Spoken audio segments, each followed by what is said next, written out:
At ayan na guys. Ayan, nagpakulo tayo ng kanton.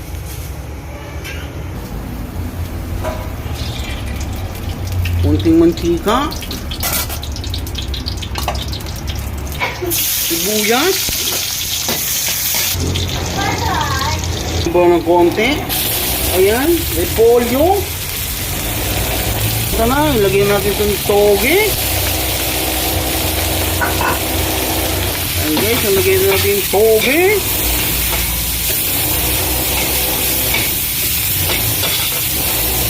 Pag nalanta-lanta na yung timplahan na natin. Seasoning.